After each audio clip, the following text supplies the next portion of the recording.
Tanggal 2 Oktober ada aksi sejumlah masyarakat yang berdemo di depan kantor KPK.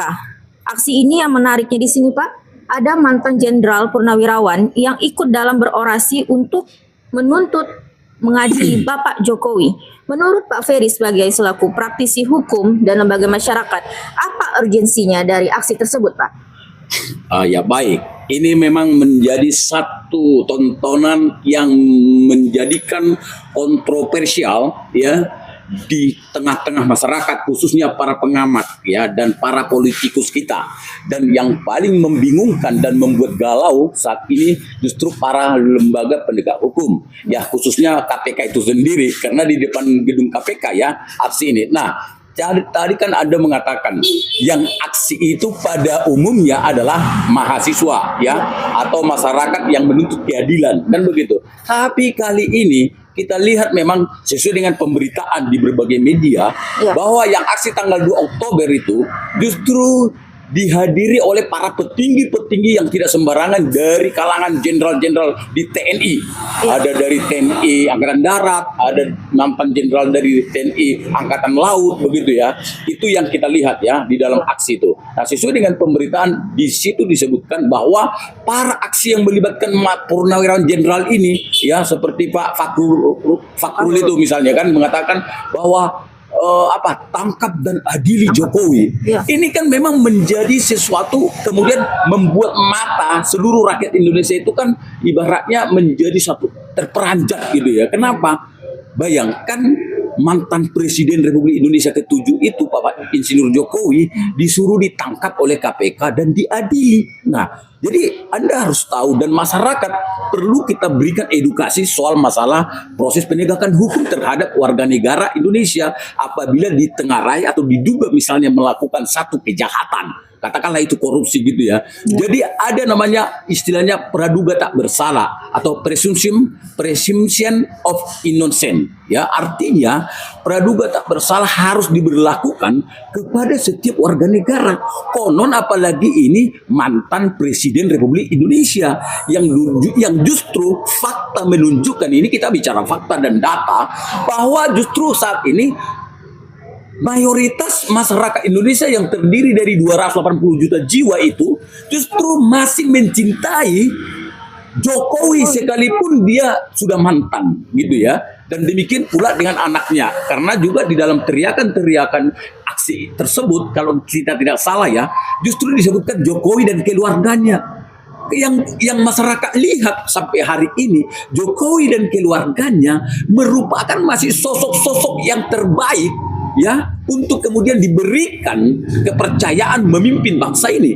Itu yang ada. Jadi kalau kita misalnya menyampaikan pendapat seperti ini, tentu kita berdasarkan data dan kenyataan ya apa yang ada di masyarakat, bukan apa yang ada di kepala ya, di kepala kita, di kepala kelompok tertentu gitu, bukan ya, jangan salah. Karena negara ini bukan negara kelompok, bukan negara orang-orang elit tertentu gitu ya yang berkepentingan politik. Tapi negara RI ini adalah negara seluruh rakyat Indonesia. Nah, sehingga saya bisa katakan ya, aksi-aksi yang kemarin tanggal 2 Oktober yang dihadiri oleh para purnawirawan jenderal itu, menurut saya berdasarkan teriakan-teriakan tangkap dan adili Jokowi itu bagian daripada satu sikap yang tendensius.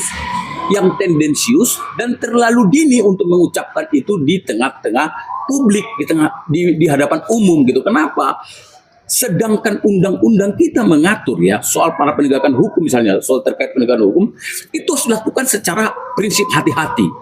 Karena kalau lembaga penegak hukum, aparat penegak hukum melakukan penangkapan gitu ya, secara tidak berdasar yang kuat gitu ya, tidak memiliki satu alat bukti yang kuat atau bahkan bukti permulaan yang kuat ya, maka justru penegak hukum di sini bisa kemudian nanti diperadilan gitu, sama aja hasilnya tidak ada. Nah, jadi menurut hemat saya harusnya ini para jenderal ini yang kita harusnya kagumi gitu ya, karena udah berpangkat jenderal mestinya baik hati, jasmani dan rohaninya harusnya sehat ya, tidaklah mengumbar kalimat-kalimat yang tendensius ya apapun alasannya. apapun alasannya. Sekalipun kita tahu bahwa seseorang itu mungkin melanggar hukum, mungkin ya. Karena saya pun tidak mengatakan bahwa Jokowi itu bersih. Saya tidak mengatakan itu. Tetapi yang jelas kita berpedoman kepada sistem peraturan perundang-undangan. Sebab negara kita Indonesia adalah negara hukum. Sehingga bertindak kita yang melibatkan nama orang gitu ya, warga negara yang lain, kita harus berprinsip kepada sistem peraturan perundang-undangan di negara hukum kita, yaitu menghormati dan menjaga hak-hak setiap orang. Sekalipun mungkin dia berbuat kesalahan itu, karena ada mekanisme yang sudah diatur dalam negara ini. Ada lembaga penegak hukum, dan lembaga penegak hukum pun di dalam melakukan aksinya untuk menegakkan hukum gitu ya, mulai dari proses penangkapan, apalagi pemeriksaan dan seterusnya itu ya sampai ke pengadilan, sudah ada aturan baku yang tidak boleh dilanggar. Kan begitu ya. Iya. Walaupun kita tahu juga tidak rahasia umum, banyak penegak hukum yang memang melanggar itu. Tapi kita kan tidak menjadikan itu menjadi pedoman. Karena pelanggaran-pelanggaran penegak hukum di dalam menerapkan penegakan hukum itu menjadi ranah tersendiri, ya, menjadi permasalahan tersendiri begitu. Jadi oleh karena itu, maka kita semua sebagai barangkali saya satu adalah dari warga negara Indonesia yang kebetulan saya ingin segalanya dilakukan itu objektif, jangan ada kepentingan politis. Jadi kalau kita lihat seorang atau sejumlah mantan jenderal ya turun aksi ke jalan di depan gedung KPK tanggal 2 Oktober lalu, itu memang menjadi pemandangan yang unik sekaligus baru pertama kali dalam sejarah negara kita, saya pikir ya. Ya, biasanya mahasiswa yang menjadi masyarakat. Tapi sehingga ini memunculkan memang pertanyaan, mustahil peristiwa 2 Oktober itu tidak memunculkan pertanyaan. Ya, apakah ini ada kepentingan lawan politik? Nah, Bapak? kita breakdown dulu kenyataan peristiwa itu. Di dalamnya selain jenderal ada siapa? Kalau nggak salah ada Roy Suryo, ya. mantan Menpora, yang kita tahu belakangan ini sangat masif dan aktif berbicara, bahkan bertindak melakukan apapun untuk memakjulkan wakil presiden RI, yaitu Gibran Rakabuming Raka, yang konon anaknya Jokowi, mantan presiden RI ke-7. Dari sini garis merahnya menjadi jelas. Kenapa aksi ini ada? Tapi kita nggak terlalu jauh masuk ke sana. Nanti kita disebut ada istilah sekarang itu ternak Jokowi, ya kan? Termul. Katanya ternak Mulyono, ya termul ya. Nanti kita disebut ternak Mulyono. Padahal ya jujur ya, saya namanya Ferry Syubarani, boleh dicek di Google dimanapun data tentang saya tidak pernah terafiliasi dengan yang namanya Jokowi. Baik dia sebelum presiden dan setelah menjadi presiden. Bisa dicek ya, siapapun mungkin di sini yang tidak pro dengan pernyataan saya ini, silakan cek saya apakah saya ternak Mulyono ya. Saya pikir 100% bahkan 1000% tidak sama sekali. Tapi saya muncul sebagai anak bangsa yang memang saya melihat bahwa perlu kemudian ada pemikiran yang progresif ya, bagaimana penegakan hukum itu kemudian janganlah selalu ya tanda kutip selalu melibatkan politik. Kalau menegakkan hukum, tegakkanlah secara independen ya, secara mandiri, bertanggung jawab. Jangan kemudian ya melakukan kriminalisasi terhadap seseorang siapapun dia ya, padahal sebenarnya dia tidak layak dihukum. Itu intinya. Jadi kalau dikatakan saya di sini kepentingannya apa? Kepentingan saya adalah saya sebagai praktisi hukum ya. Kepentingan saya hanya ingin melihat hukum ditegakkan secara merdeka. Ya, tidak ada pengaruh dorongan yang politis gitu ya. Tidak ada kepentingan lain di luar itu. Jadi sangat pribadi saya mengatakan sangat saya sayangkan apa yang dilakukan pada 2 Oktober itu ya, sangat disayangkan. Apalagi dia bicara katanya kan itu kalau nggak salah di dalam peristiwa itu mengatakan ada bukti-bukti gitu ya, bahwa seakan-akan Jokowi itu melakukan satu tindak pidana korupsi atau apalah ya kan, karena disebut Jokowi selama masa kepemimpinan 2 periode disebutkan menghancurkan Indonesia. Pertanyaan saya pertama, buktinya apa? Kalau memang ada bukti, beberkan dong bukti itu. Bahkan laporkan kepada penegak hukum secara profesional gitu loh. Karena setiap orang berhak melapor. Nah, buat apa gitu kan membuat seperti itu? Itu satu, laporkan dan kalau ada bukti. Yang yang kedua sebut keluarganya. Ini kan sebenarnya udah menyangkut harkat martabat dan nama baik satu keluarga. Terlepas dia presiden, mantan presiden atau bukan. Ini tidak boleh, ini tendensius sih sebenarnya. Ini bahkan sudah menurut hemat saya dari perspektif hukum saya bicara, ini sudah masuk kategori justru pelanggaran hukum karena dilakukan di depan umum. Ini pelanggaran hukum, ini bisa fitnah apabila tidak terbukti. Jadi ini sangat rawan sekali gitu loh. Nah, harapan kita para jenderal-jenderal ini janganlah di usia yang senja ini justru dihabiskan energinya gitu ya, kehidupannya hanya untuk alat-alat politik.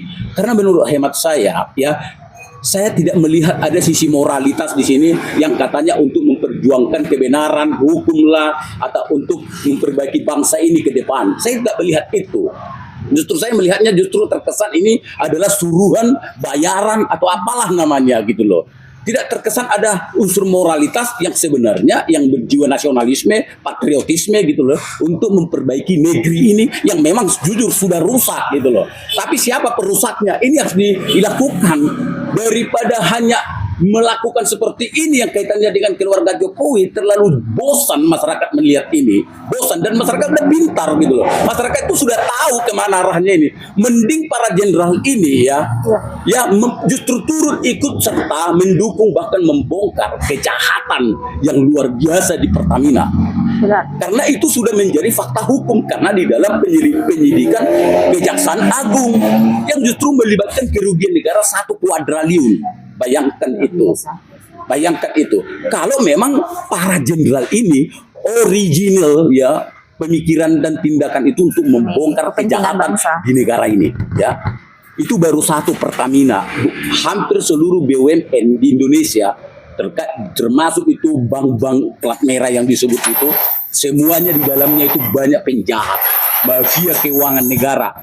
Lihat kemarin itu di Bank BI ya, BI dan OJK yang harusnya justru mengawas perjalanan keuangan negeri ini di perbankan gitu ya, justru dia menjadi salah satu aktor terjadinya penyimpangan anggaran yang disebut dana CSR itu yang oleh Komisi 11.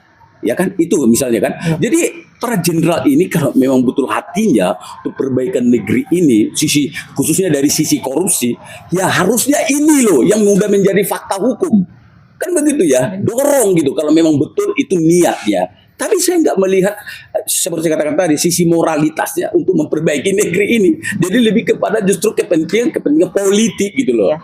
Jadi saya berpikir ya udahlah para jenderal kami, para sesepuh kami, ya saatnya lah Bapak menjadi teladan panutan lah untuk generasi bangsa ini. Ya kan, toh bangsa ini sudah memang rusak, janganlah ditambah lagi. Nanti tambah rusak loh. Apakah iya kita mau melihat negara ini bubar tahun 2030 seperti yang dikatakan Bapak Prabowo dulu? Kan begitu ya. Saya pikir itu yang perlu saya sampaikan. Saya ini baru pesan moral namanya. Saya nggak ada kepentingan selain kepentingan keadilan ya. Itulah pesan saya kepada rakyat Indonesia, kepada para jenderal-jenderal, bahkan semua peserta aksi tanggal 2 Oktober itu, dan bahkan kepada Presiden Prabowo dan juga kepada mantan Presiden Jokowi dan keluarganya, dan Pak Gibran tentunya sebagai wakil presiden itu ya. Harapan saya Pak Gibran maupun Pak Presiden, mantan Presiden Jokowi tetap tenang saja, tidak perlu khawatir, tenang saja, lihat saja. Karena apa? Negara kita negara hukum, tidak ada yang boleh ya kemudian mengalamatkan kalimat-kalimat hal-hal yang negatif kepada seseorang tanpa bukti yang kuat. Jadi artinya semoga para jenderal ini tidak terjerat hukum dalam waktu dekat, karena semua perkataan tangkap dan adil itu harus dipertanggungjawabkan secara hukum. Jika memang Jokowi tidak terbukti melakukan itu, mereka justru terseret kepada hukum yang lain. Ini harapan saya. Inilah yang saya maksud. Udahlah, kita sama-sama jagalah kondusivitas negara ini dengan pemikiran yang baik. Kalau memang kita harus bongkar kejahatan, memang itu yang harus kita lakukan. Mari kita bongkar. Tapi yang mana dulu ini kejahatannya? Jangan salah alamat kan begitu, karena unsur-unsur yang saya maksud tadi, saya duga tadi ada bayaran, ada pesanan dan lain sebagainya. Saya kira demikian. Baik Pak Ferit, terima kasih atas gagasannya sangat luar biasa dan selamat malam. Terima kasih, selamat malam.